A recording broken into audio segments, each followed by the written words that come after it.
నౌకాదళ అమ్ముల పొదిలో మరో అస్త్రం చేరింది. అత్యాధునిక యుద్ధ నౌక ఐఎన్ఎస్ తారాగిరి విశాఖపట్నంలో జల ప్రవేశం చేసింది.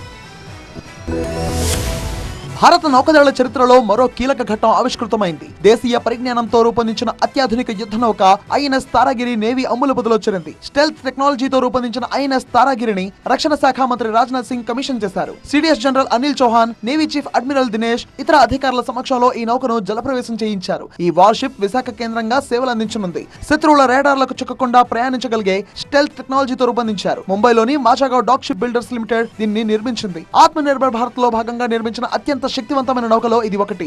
భూమి నుంచి ఆకాశంలోకి, సముద్రం నుంచి సముద్రంలోకి దాడి చేయగల మిసైల్స్, అత్యాధునిక సెన్సార్లు, శక్తివంతమైన తుపాకులు అమర్చారు.